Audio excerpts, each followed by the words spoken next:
열왕기상 8장 48절에서 50절 말씀, 짧은 구절이기에 저희가 한 목소리로 읽도록 하겠습니다. 한 목소리로 다 같이 읽도록 하겠습니다. 시작. 그들이 사로잡혀 간 땅에서 스스로 깨닫고 그 사로잡은 자의 땅에서 돌이켜 주께 간구하기를 우리가 범죄하여 반역을 행하며 악을 지었나이다 하며 자기를 사로잡아 간 적국의 땅에서 온 마음과 온 뜻으로 주께 돌아와서 주께서 그들의 조상에게 주신 땅 곧 주께서 택하신 성읍과 내가 주의 이름을 위하여 건축한 성전이 있는 쪽을 향하여 주께 기도하거든 주는 계신 곳 하늘에서 그들의 기도와 간구를 들으시고 그들의 일을 돌아보시며 주께 범죄한 백성을 용서하시며 주께 범한 그 모든 허물을 사하시고 그들을 사로잡아 간 자 앞에서 그들로 불쌍히 여김을 얻게 하사 그 사람들로 그들을 불쌍히 여기게 하옵소서. 오늘 하나님의 지혜 세 번째 시리즈 무너지면 비로소 보이는 것이란 제목으로 남현수 목사님께서 말씀 전해주시겠습니다. 얼마 전 한국을 다녀왔습니다. 한국에서 여러 가지 활동을 했는데요. 그 중에서 인상 깊었던 것이 한국에 있는 잠실에 있는 모 백화점 위에서 빵과 음료수를 먹으면서 잠시 휴식을 취하는데 그 백화점 내에서 소위 말해서 90s K-pop, 90년대 K-pop 한국 노래가 흘러나왔습니다. 여름이기에 여름을 주제로 한 노래가 계속해서 나왔는데요. 이러한 노래들이 나왔습니다. 쿨의 해변의 여인, 알로아, DJ 디오씨의 여름 이야기, 박명수의 바다의 왕자 등등. 혹시 이 제목을 아시는 분은 저와 동시대를 산 분들입니다. 예, 반갑습니다, 친구분들. 좋습니다. 이 빵과 음료수를 즐기는 동안 그 노래를 듣다 보니 이제 20년도 지난 그때 그 시절로 돌아가는 듯 해갖고 굉장히 기분이 묘했습니다. 혹시 여러분들 과거를 그리워하신 적 있으신가요? 그때 그 시절로 돌아가고 싶다라고 생각하신 적 있으신가요? 많은 분들이 현재도 너무 좋지만 과거를 그리워합니다. 과거를 그리워하는 이유는 여러 가지가 있겠지만 추억 때문이겠죠. 친구들과 즐거웠던 추억, 가족들과 즐거웠던 추억, 어렸을 때 즐거운 추억, 그때는 힘들었지만 현재 나를 만들었던 그런 추억 등등 여러 추억들이 있습니다. 그런 추억을 곱씹다 보면은 이러한 질문 누구나 한번 한 줄 압니다. 내가 과거로 돌아가면은 더 잘 살지 않았을까? 내가 과거로 돌아가서 이렇게 살았으면 지금 더 멋진 모습이 되지 않았을까라는 생각을 한 번은 하신 줄을 믿습니다. 그때 그 시절로 돌아가서 지금 현재 시애틀의 G모 기업, S모 기업, 그때는 그렇게 클 줄 몰랐는데 그런 기업 주식도 미리 사놔갖고 돈도 벌고, 그리고 그때 그 시절로 돌아가서 내가 놓치지 말아야 될 그 사람과 또 좋은 관계도 맺고, 그리고 그때 그 시절로 돌아가서 눈치도 안 보고 좀 소신껏 살고 싶다라는 생각도 하셨을 것입니다. 저는 고등학교와 대학교를 지낸 친구들과 이러한 주제들로 막 얘기를 한 적이 있습니다. 왁자지껄하게 나는 이 시절로 돌아가고 싶어서 돌아가서 이런 일을 하고 싶어, 나는 저 시절로 돌아가고 싶어서 저런 것을 하고 싶어, 막 얘기를 하고 있는데 그 친구 그룹 중에 꼭 이런 친구들이 있어요. 나는 늘 옳은 말만 해. 약간 좀 찬바람도 쌩쌩 불고 약간 시니컬한 친구들이 있죠. 저희 그룹에도 그런 친구가 있었어요. 저희가 막 왁자지껄하게 막 이 주제에 대해서 얘기하고 있는데 그 친구가 갑자기 저의 모든 말을 막더니 이렇게 얘기하는 거예요. 야야야, 내가 너희들 아는데 너네들이 지금 현재에서 과거로 돌아가 봤자 똑같이 살 거야. 그냥 똑같은 실수하면서 똑같이 후회하면서 살았을 거야. 사람이 그렇게 쉽게 바뀌냐? 이렇게 얘기를 하는데 너무 얄밉잖아요. 그렇잖아요. 그래서 저희들이 막 핀잔을 줬어요. 야, 너는 그래서 안 돼. 너는 말을 왜 늘 그렇게 하니? 막 이렇게 얘기했는데 거기 있는 친구들 저 포함해서 모두 동의할 수밖에 없었어요. 사람은 바뀌지 않아요. 사람은 정말 크나큰 계기나 사건, 그리고 시간이 흘러서 뒤돌아보지 않는 이상 바뀌려는 의지도 없고 그리고 바뀌려는 마음도 쉽게 생기지가 않습니다. 그래서 그때 그 시절로 돌아간들 우리가 정말 다르게 살 수 있을까? 제 생각은, 또 그때 그 친구들의 생각은 아니다라는 것이죠.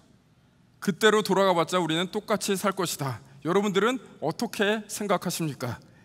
그 질문을 던지면서 오늘 성경 본문으로 들어와 보겠습니다. 성경 본문으로 들어가기 전에 오늘 성경의 그 본문의 배경을 먼저 살펴보시겠습니다. 열왕기상 8장은 굉장히 영광스럽고 감격스러운 장면이 연출됩니다. 솔로몬이 하나님의 성전을 지어서 봉헌을 합니다. 봉헌이라는 것은 요즘 많이 쓰이는 단어가 아니죠. 봉헌이란 말은 영어로는 dedication, 한마디로 얘기해서 무언가를 지어서 이렇게 바친다, 올려드린다라는 의미를 가지고 있죠.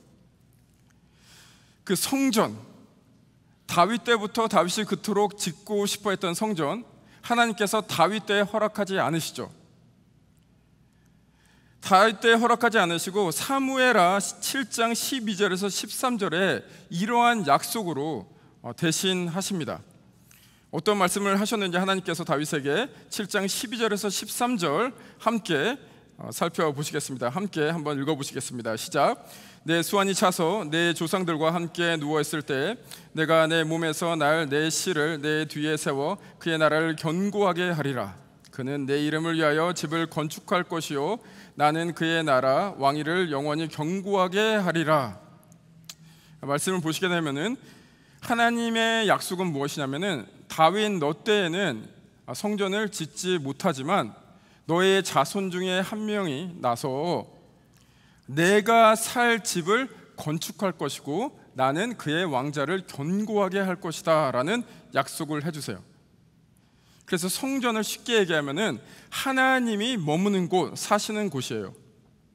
그 약속이 이제 솔로몬 때에 성취가 되는 감격적인 사건이 열왕기상 8장에서 펼쳐지게 되죠. 그래서 솔로몬이 오랜 기간에 걸쳐 이 성전을 완성합니다. 이때 이스라엘 최고의 부흥기였습니다. 최고로 부유했고 힘도 제일 셌습니다. 그때 지어진 성전이니 재료도 최고로 좋은 거 썼고요, 그리고 기술도 최고로 좋은 기술로 아주 멋지고 웅장하게 지었습니다. 그래서 오늘 본문 8장 47절에서 50절의 말씀은 그 성전 봉헌한 그 장면 안에 있습니다. 그 장면 안에서 좀 더 세부적으로 어떠한 곳에 위치해 있냐면은 이제 성전을 짓고 봉헌 제사, 데디케이션 서비스를 하기 전에 솔로몬이 백성을 다 모아놓고 하나님께 이렇게 기도드리는 장면이 있습니다. 그것이 8장 22절부터 53절, 굉장히 긴 절이죠. 그 긴 시간 동안 솔로몬이 기도를 하나님 앞에 올려드리는데요, 백성들 앞에서 8장 47절에서 50절은 그 솔로몬의 기도의 일부분이 되겠습니다. 8장 22절부터 53절은 너무나 길기 때문에 다 살펴보지 않겠습니다. 근데 여기 계신 분들 모두 다 총명하시고 머리가 좋으시죠? 이제 우리가 상상을 한번 해보겠습니다. 여러분이 솔로몬이라고 가정을 해보십시오.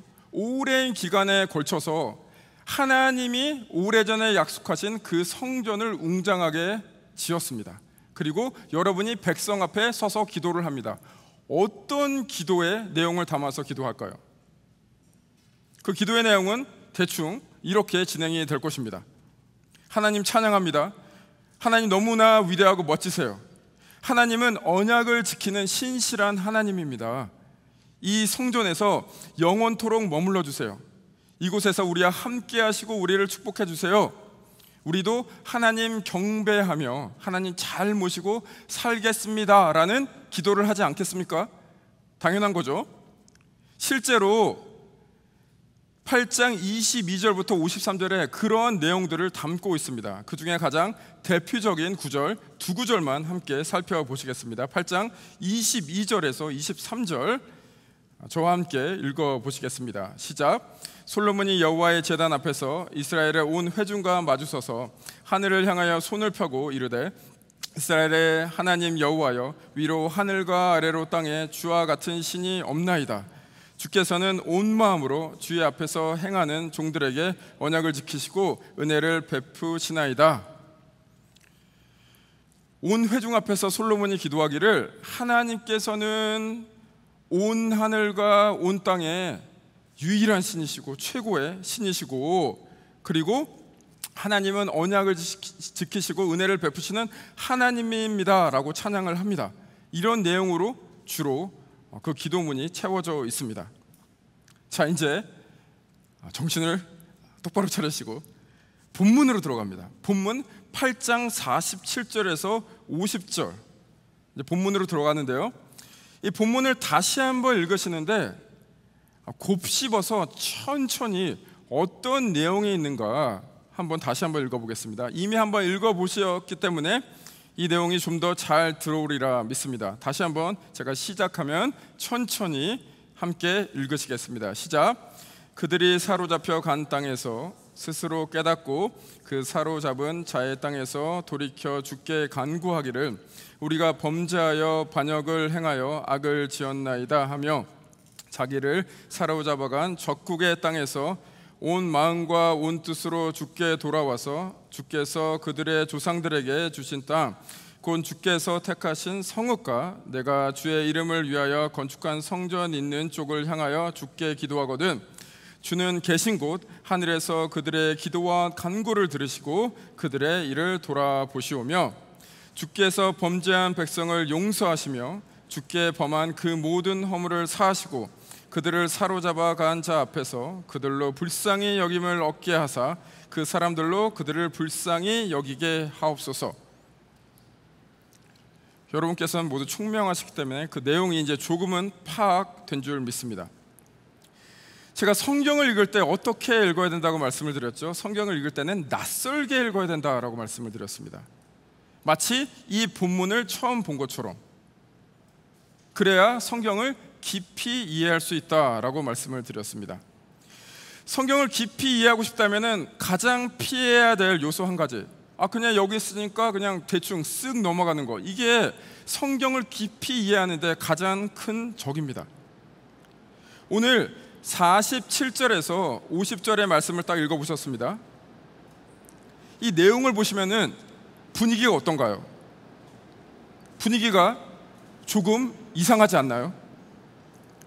분위기가 소위 말해서 요즘 말로 갑분싸, 갑자기 분위기 싸해지는 그런 분위기가 있습니다. 왜 그러냐면요, 47절에서 50절에서 갑자기 뜬금없는 얘기가 나온 듯합니다. 그냥 하나님을 찬양하면서 하나님 이 성전에 머물러 주세요, 이 성전 우리가 멋지게 지었어요, 우리와 동행해 주세요, 이렇게 흘러가야 되는데 갑자기 이제 47절을 한번 보여주시기 바랍니다. 그들이 사로잡혀 간 땅에, 갑자기 이스라엘 민족이 어디로 사로잡혀 갔대요. 그리고 그 사로잡혀 간 땅에서 하나님한테 범죄하였습니다, 우리가 악을 행하였습니다 라고 고백을 한대요. 이게 갑자기 왜 뜬금없는 소리죠? 그리고 48절에 그 적국에 잡혀가서 이제 잘못을 깨닫고 그리고 온 마음을 다해서 하나님께 회개하면 49절 50절에 하나님께서 그 기도를 들으시고 우리의 죄를 좀 용서해 주세요, 그리고 우리를 포로로 잡아간 그 사람들이 우리에게 긍휼을 베풀 수 있도록 좀 도와주세요 라고 얘기를 해요. 너무나 뜬금없는 얘기예요. 47절 50절 갑분싸요. 갑자기 분위기가 싸해지는 그런 내용이에요. 이것을 오늘 우리가 깊이 한번 묵상해야 됩니다. 물론 47절에서 50절의 말씀, 솔로몬이 그렇게 기도했기 때문에 열왕기상 저자가 받아 적은 것이죠. 여기서 이제 한 걸음 더 들어갑니다. 성경은 물론 전체적으로는 하나님께서 성령의 감동대로 쓴 하나님의 말씀입니다. 그러나 성경은 하늘에서 그냥 뚝 떨어진 책이 아닙니다. 성경에는 어떤 컨텍스트, 상황이 있었습니다. 그 상황이 있었다는 뜻은 이렇습니다. author가 있었고요, 지은이가 있었고요, 그것을 받아본 reader, 독자가 있었습니다. 지은 사람이 있었고, 그리고 reader, 그때는 more like 읽을 수 있는 사람이 많지 않았기 때문에 청중, 누가 하나 그 스토리를 붙잡고 읽으면 들을 수 있는 청중, 아무튼 독자라고 부르겠습니다. 저자가 있고 독자가 있습니다. 하나님께서는 이 저자의 의도, 인텐션을 통해서 독자에게 하고 싶은 말씀을 하신 거예요. 그것을 바탕으로 또한 우리에게 지금 하고 싶은 말씀을 하시고 있는 것이에요. 이 뜻은 무엇이냐면, 많은 사람들이 성경을 마치 백과사전이나 신문처럼 생각을 해요. 그냥 사실을 그냥 쭉 기술한 것. 그렇지 않습니다. 의도를 가지고 그 상황 속에서 저자가 의도를 가지고 독자에게 쓴 글이 성경입니다. 물론 하나님의 말씀이기도 하지만요. 그래서 제가 뭐라고 말씀드렸나요? 성경에서는 no unnecessary detail, 필요 없는 디테일이 없다라고 말씀을 드렸어요. 성경에 뭔가 쓰여져 있으면은 그것이 그럴 만한 이유가 있기 때문에, 그럴 만한 이유는 무엇이냐면 독자가 그 사실을 알아야 됐기 때문에 쓴 것이에요. 반대로 어떤 디테일이 없다라는 것은 그 독자가 그 말을 들을 필요가 없는 것이에요. 좀 복잡하면은 제가 예를 들어서 설명을 하겠습니다. 오늘 솔로몬의 기도가 열왕기상 8장에서 나옵니다. 근데 솔로몬의 기도를 읽으시면은 솔로몬이 지금 입고 있는 옷이 빨간색인지 노란색인지 파란색인지 나와 있지 않습니다. 기도를 할 때 소리를 얼마나 높여서 했는지, 어떠한 목소리로 했는지 나와 있지 않습니다. 이 기도를 뛰어다니면서 했는지 누워서 했는지 그 디테일이 나와 있지 않습니다. 왜냐하면 그 리더들이, 독자들이 그것을 알 필요가 없기 때문이죠. 이해가 되시죠? 잘? 그러면 반대로 8장 47절에서 50절의 말씀은 그 당시에 이 열왕기상을 듣는, 읽는 독자들이 반드시 알아야 될 사실이기 때문에 그 수많은 기도의 내용 중에서 이것을 남겨놨다라는 것이죠. 잘 이해가 되시리라 믿습니다. 그럼 도대체 열왕기상을 읽고 있는 독자들이 누군가가 중요합니다. 이 독자들이 누군가? 바벨론 포로에 끌려간 이스라엘의 민족입니다. 지금 열왕기상을 읽고 있는 사람들은 어떤 상황에 놓였냐면은 바벨론 포로에 잡혀가서 이 열왕기상을 읽고 듣고 있는 것입니다. 지금 포로예요. 그래서 자신들의 과거를 돌아보며 자신들의 왕들이 행했던 그 악과 과오를 되뇌이면서, 이래서 우리가 이 바벨론의 포로로 오게 되었구나, 그 과거로부터 배워서 이제 하나님의 백성으로서 온전히 살아야겠다라는 것이 열왕기상이에요. 그래서 왜 그들이 포로로 끌려갔는가? 그 이유는 솔로몬 때부터 시작됩니다. 우리는 보통 솔로몬이 굉장히 지혜로운 왕이라고 생각해요. 멋진 왕이라고 생각하는데, 솔로몬이 멋진 부분은 한 10장까지 정도 나옵니다. 성전을 짓고 그 다음에 좀 더 멋진 일 몇 가지 한 다음에 11장부터는 솔로몬의 악행에 대해서 아주 자세하게 나와 있어요. 솔로몬이 악행을 행하니까 이스라엘 민족이 남북으로 나눠져 갖고 북쪽은 아시리아 제국한테 망하고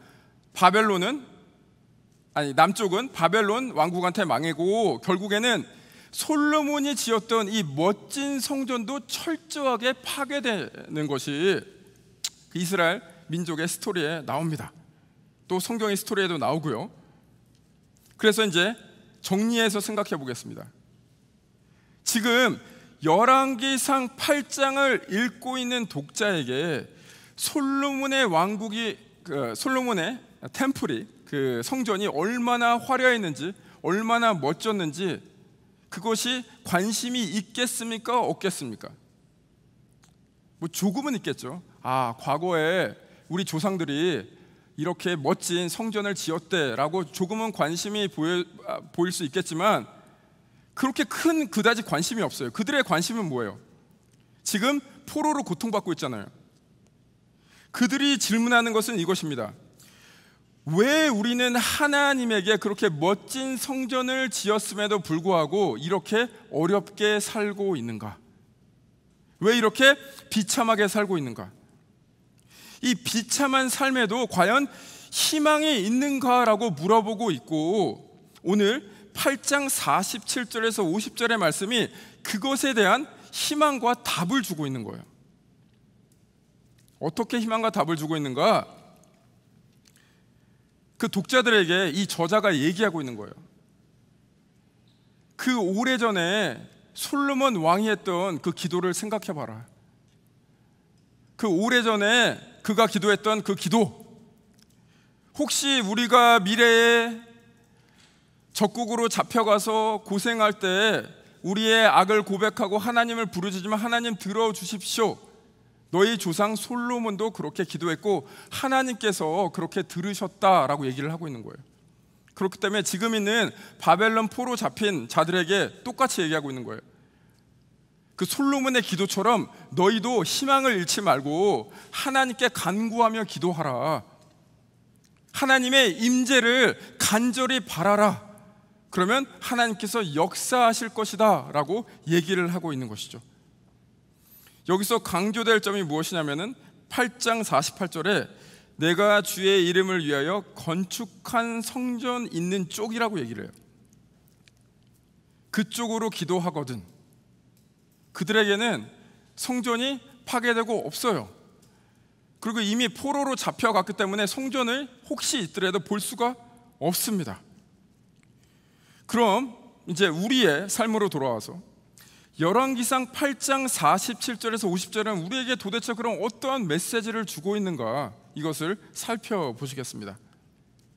그 당시 그 리더에게, 독자에게는 이러한 의미가 있었는데 그럼 우리에게는 어떤 의미가 있는가?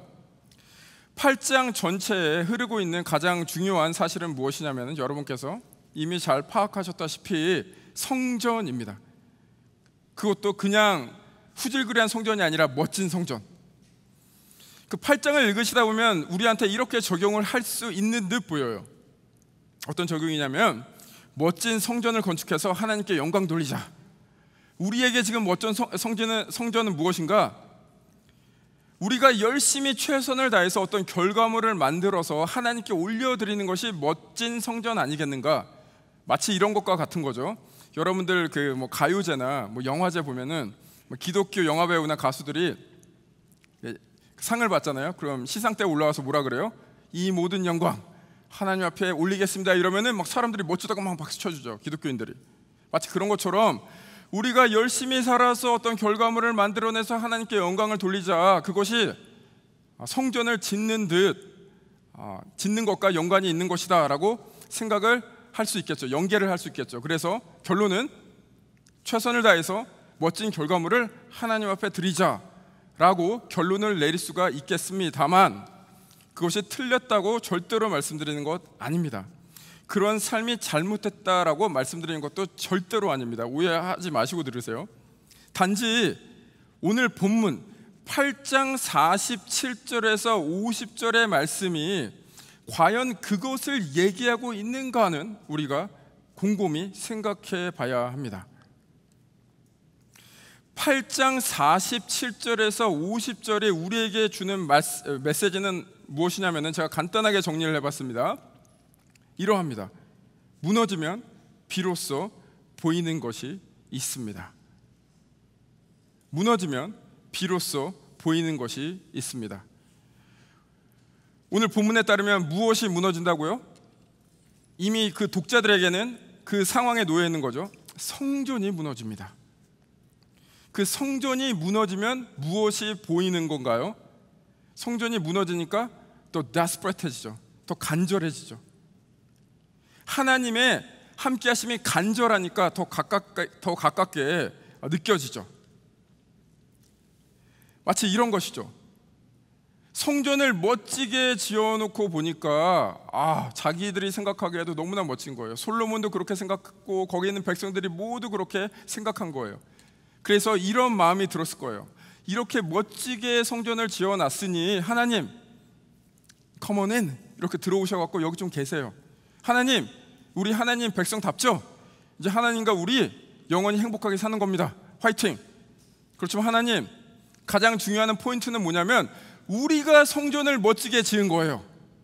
이런 마음이 들었던 것 같아요. 그런 마음이 들었으니까, 그런 교만한 마음이 들었으니까 이스라엘의 그 행동이 그 이후에 아주 악합니다. 아주 난장판입니다. 그런데 그 성전이 파괴되고 이제 포로로 잡혀가니까 이 마음이 가난해지고 마음이 간절해지죠. 성전, 멋들어진 성전에 대해서 얘기하는 것이 아니라 우리가 포로 되었을 때, 우리가 하나님을 간절하게 찾을 때 하나님 제발 우리를 돌아봐 주세요 라고 얘기를 하고 있어요. 무너지면 비로소 성전이 아니라 하나님의 임재, 하나님의 함께 하심이 보여지는 것이죠. 이제 더더욱 한 발짝 들어가서 우리의 삶으로 이끌어 오겠습니다. 여러분의 삶에서 여러분의 마음이 무너지고 여러분의 가진 모든 것들이 무너진 경험을 했습니까? 좀 말을 바꿔보겠습니다. 누구나 인생에 한 번쯤 이러한 마음 들었을 줄 믿습니다. 내일 아침에 깨지 않기를 바랄 때 누구나 있지 않습니까? 그 충동이 크고 작은 그 프리퀀시, 얼마나 자주, 빈도는 다르겠지만 이런 마음 든 적 누구나 한 번쯤 있습니다. 누구나 인생에서 인생을 돌아볼 때 슬픔, 고통 없는 사람 어디 있겠습니까? 저 또한 그랬습니다. 저 또한 한동안 굉장히 살고 싶지 않았어요. 제가 한 16살에서 17살 때 미국에 왔습니다. 미국에 어머니랑 같이 왔는데 어머니는 사정이 생기셔서 7개월 만에 그냥 미국을 떠나셔갖고 한국으로 가시고 저 혼자 남게 됐어요. 그 어린 나이에. 차도 없었습니다. 돈도 없었습니다. 영주권도 없었고 뭐 신분도 제대로 갖춰지지 않고 그냥 혼자 서바이브 해야 되는 그런 상황에 놓여 있었어요. 그 제가 살았던 곳이 어떤 곳이었냐면은 마켓에 가려면 한 40분, 45분 걸어서 가야 될 그런 거리에 있었어요. 그리고 학교도 한 45분 정도 걸었어야 됐고요. 그 마켓이 너무나 멀다 보니까 무거운 거 뭔가를 이렇게 사올 수가 없는 거예요. 당장 이제 뭔가를 해 먹어야 되는데. 그래서 유일하게 누가 갖다 준 그 라면 3박스가 저의 유일한 식량이었어요. 그 살기 위해 먹었어요. 근데 진짜 그 라면을 아침 저녁으로 먹었거든요. 뭐 라면 좋아하시는 분은 뭐 좋았겠다라고 생각하시는 분도 있겠지만 그거를 거의 한 2개월 반에서 3개월을 먹다 보니까 이게 나중에는 그냥 라면 냄새만 맡아도 막 이제 구토가 나는 거예요. 막 속이 뒤집어지는 것 같고. 제 생활은 너무나 퍽퍽했고 살아남아야 될 그런 그 생활 속에서 저의 유일한 구원은 친구들 뿐이었습니다. 친구들 아니면 이 고통스러운 생활 속에서 벗어날 그런 희망이 보이지 않았습니다. 그래서 어떻게 했냐면 친구들 많이 사귀어서 일탈과 일상을 이렇게 넘나들면서 그렇게 살아갔습니다. 그것이 저의 유일한 탈출구였습니다. 그러나 결국 건전한 우정의 관계가 아니라 그냥 당장 나의 고통을 잊기 위해서 그렇게 친구들과 함께 지내다 보니까 내 영혼을 갉아먹었던 것 같아요. 지금 생각해 보니까 늘 친구는 많았지만 어느 날부터 문득 이런 생각이 들었어요. 진정으로 저 친구들이 나를 위해 주는가? 진정으로 저 친구들이 나를 사랑하는가? 그런 의심이 들다 보니까 친구들과 왁자지껄하게 떠들면서 놀다가 집으로 오면요, 집이 아니고 방이었죠. 가족도 없는 방, 혼자 있을 때면 미치도록 외로운 거예요. 세상에 혼자 남겨져 있었던 것 같았어요. 그래서 삶에 별로 의미가 없었어요. 그때 했던 유일한 기도는 내일 아침에 깨지 않았으면 좋겠다라는 생각을 많이 했던 것 같습니다. 그 방황하는 가운데 억지로 수련회를 갔어요. 별로 가고 싶지도 않았지만 진짜 억지로 끌려서 갔는데, 가서 뭐 기도, 말씀 뭐 이런 거 관심이나 있겠습니까? 그냥 웃음으로 대충 때우면서 그냥 친구들과 하호거리면서 지내고 있었습니다. 그러다가 밤에 그 당시에 그 강사 목사님의 그 메시지, 너무나 평범한 메시지였는데 제 마음을 후벼 파기 시작했습니다. 그 내용이 뭐냐면 우리가 모두 다 아는 그런 아주 티피컬한 메시지, 뻔하디 뻔한 메시지. 예수님께서는 너희들이 어떠한 모습으로 있든지 사랑하신다. 너무나 많이 들어왔고 귀에 못이 박히도록 들은 얘기죠. 그런데 달라진 것은 무엇이냐면은 내 마음이 철저하게 무너지니, 내 마음이, 내 삶이 너덜너덜해지니 그 메시지가 제 마음 깊숙이 들어오게 됐습니다. 무너지게 되면은 보이는 것이 생기게 되는 것이죠. 그 메시지를 들으면서 하나님께서 마치 그 말을 걸어 오시는 것 같았어요. 어떤 말을 걸어 오시냐면은, 저는 제가 하나님을 밀어내고 방황할 때는 하나님께서 잠시 살짝 떠나 계신 줄 그렇게 알았어요. 저는 하나님이 no matter what 사랑하신다라는 것을 수없이 들어왔지만, 그래도 내가 조금 뭔가를 열심히 해야지, 내가 그래도 조금은 착해야지, 내가 멋진 성전을 지어야지 하나님께서 오실 거라는 생각을 머리로는 버려야 된다고 생각했지만 가슴으로는 버리지 못했습니다. 그러나 하나님께서 말을 걸어오시는데, 하나님께서는 이제 오늘 설교 말씀에 비춰봐서는 나의 성전이 파괴됐으니, 나의 간절한 마음이 있으니 이제 내가 너 옆에 늘 있었던 것을 더 잘 느끼지 않니? 내가 지금 너 옆에 계속 있었다는 것을 더 피부로 와닿지 않니? 라고 말을 걸어 오시는 것 같았어요. 모든 것이 무너졌을 때 비로소 보이는 것이 있습니다. 그렇게 하나님께서 다가오시니까 나의 열심이 아니라 하나님의 열심이 보였고요, 하나님에 대한 나의 사랑이 아니라 나에 대한 하나님의 사랑이 보이기 시작했습니다. 오늘 이 시간 여기 계신 분들, 제가 눈을 마주치면서 너무 눈부셔갖고 눈이 아주 자세하게 보이진 않지만 한번 이렇게 바라봅니다. 겉으로 보기에는 다 괜찮아 보이세요? 우리 다 괜찮은 척 여기 앉아있지만 여러분의 삶이 무너졌다라고 생각하시는 분 있으리라 믿습니다. 내일 아침에 눈을 뜨지 않았으면 좋겠다라는 분도 있을 줄 압니다. 정도의 차이가 있겠지만 내 인생 이렇게 가도 되나 의구심을 가지는 분도 있을 줄 압니다. 늘 불안감에 휩싸여서 내 인생의 중심을 못 잡고 가시는 분들 있을 줄 믿습니다.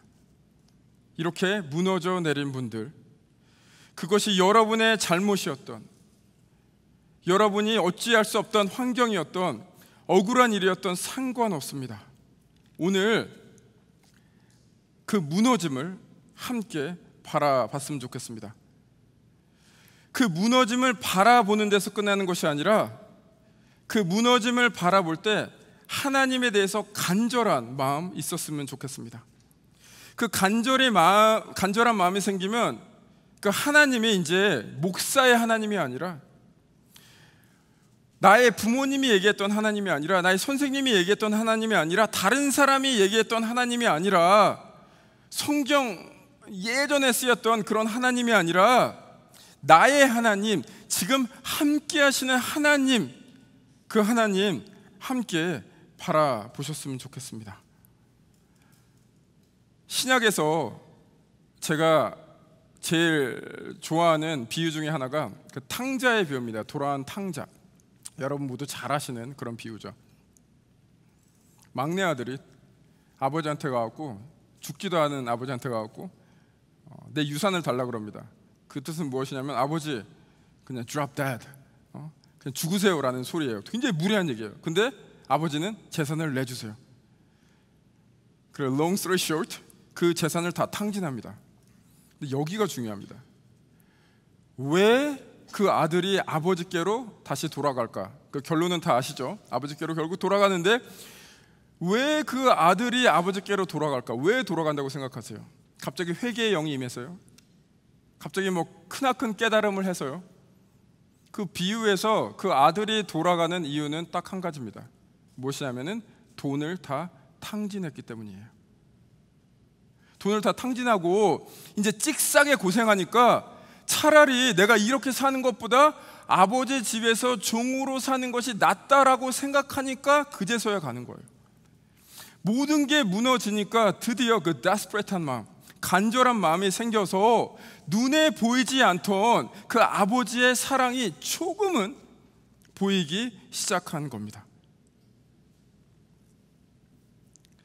참 사람이 바뀌지 않아요? 그래서 제가 오늘 설교 처음에 그 얘기를 드린 겁니다. 하나님께서는 여러분을 바꾸실 때 어떻게 바꾸시냐면은, 여러분과 저는 하나님의 인형이나 로버트가 아니기 때문에 하나님께서 그냥 스위치 온, 스위치 오프 하시는 것이 아니에요. 하나님은 우리를 인격적으로 대하세요. 인격적으로 대한다는 뜻은 무엇이냐면, 하나님께서는 우리가 스스로 깨닫게 하기 원하세요. 스스로 깨달을 수 있는 유일한 방법이 뭔지 아세요? 시간과 사건을 지나갈 수밖에 없는 것이에요. 시간과 사건을 지나가지 않는 이상 우리가 과거로 돌아간 듯 똑같이 그렇게 살아갈 수밖에 없어요. 인간은 그러한 존재예요. 여러분과 저는 위대한 존재입니다. 바뀌지 않아요. 끈질기게 우리가 원하는 것을 고집하면서 사는 사람들입니다. 그러나 하나님께서는 그 긴 시간 동안, 그 1년의 사건 동안 함께 해주시며 참아주세요. 그리고 늘 그 자리에 계세요. 그러나 우리가 늘 그 자리에 계시는 그 하나님을 볼 수 없을 뿐이죠. 그래서 우리의 삶이 무너질 때 그 자리에 있는 하나님이 드디어 마침내 눈에 들어오게 되는 것입니다. 오늘 여러분의 삶을 잠시나마 돌아보세요. 그 1년의 시간들, 그 모든 여러분이 지냈던 사건들 한번 돌아보시기 바랍니다. 그 사건과 시간을 돌아보실 때 여전히 여러분의 삶에 크고 웅장한 성전이 떡하니 있습니까? 그 성전 앞에서 여러분들이 자랑스럽게 하나님 앞에 기도하며, 하나님, 이렇게 내가 멋진 성전을 지었으니 나 좀 인정해 주세요.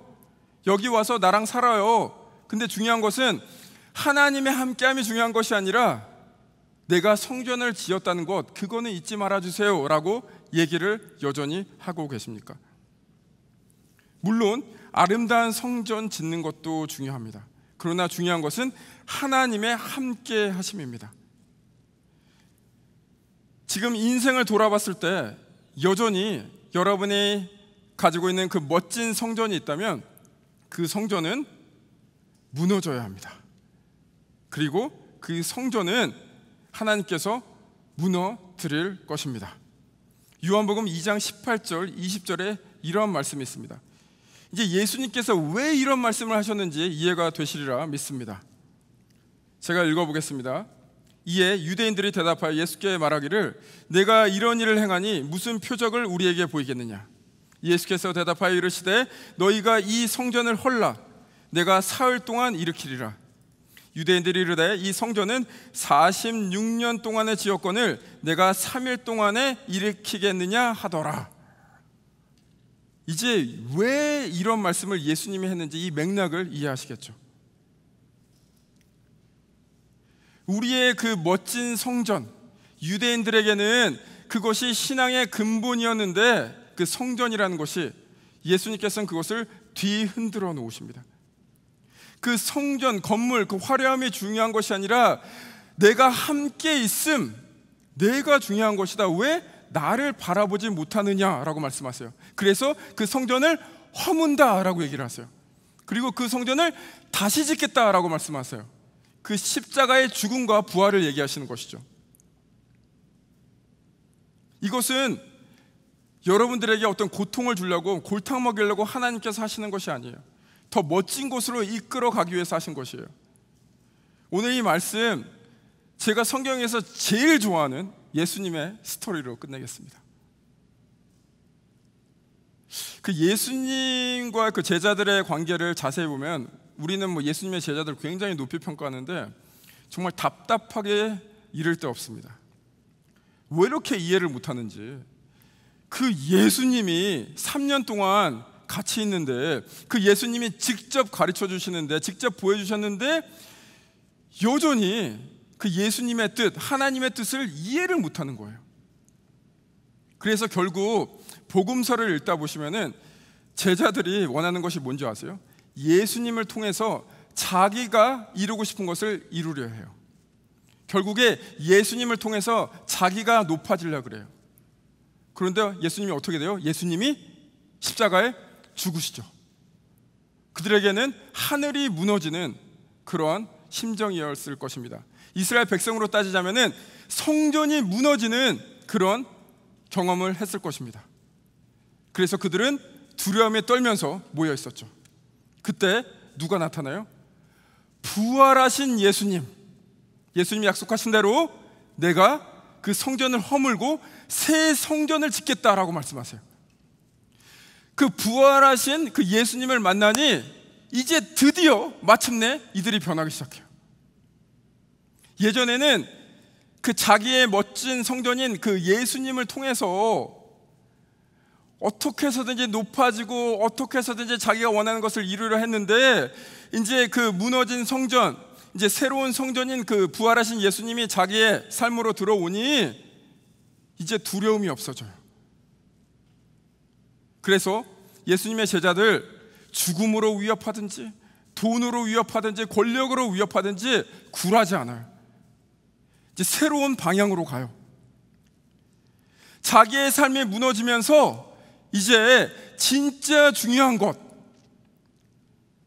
말로만 했던 하나님의 함께하심, 그것을 진정으로 경험하니 두려울 것이 없어집니다. 이것이 성경의 스토리예요. 우리는 기적을 바라죠. 하나님, 나에게 좀 기적을 보여주면은 하나님 더 잘 믿겠습니다. 제가 오늘 기적을 보여드릴게요. 여러분과 제가 지금 여기에 앉아있는 것이 기적이에요. 생각해 보세요. 그 거대한 로마 제국의 조그맣단 팔레스타인 땅 12명 모아놓고 하나님의 나라? 막 이런 걸 얘기해요. 말도 안 되는 얘기죠. 그 12명 모아놓고 하나님의 나라, 하나님께서 진정한 왕이다, 로마 황제가 진정한 왕이 아니다 막 얘기하는 거, 그 당시 사람들 보기에는 정말 웃기는 일이었죠. 그러나 어떤 일이 벌어지니까 그 제자들, 그 예수님을 죽어도 이해 못했던 그 제자들이 부활한 예수님을 경험하니까 담대하게 하나님의 나라를 전하면서 그 복음을 전하니 그 복음이 누구한테까지 왔어요? 여러분과 저한테까지 왔어요. 이것이 세상에서 가장 큰 기적 아니겠습니까? 어떻게 그 조그만 땅, 말도 안 되는 것 같은 메시지가 우리에게까지 왔는가? 오늘 여러분 그것을 깊이 생각해 보시기 바랍니다. 오늘 말씀을 마치겠습니다. 무너지면 비로소 보이는 것이 있습니다. 여러분의 성전이 아니라 무너진 성전 위에서 간절한 마음으로 오늘 그냥 오후에 그냥 예배 드리러 왔다, 시간 때우러 왔다 이런 말 말고 오늘 여러분의 삶을 성령님의 인도하심에 따라 깊게 묵상하시면서 간절한 마음으로 예수님 만나시기 바랍니다.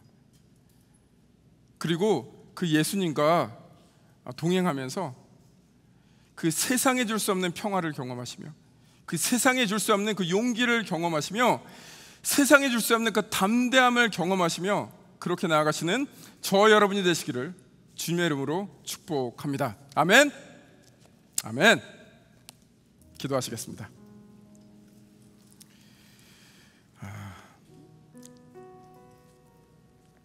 주님,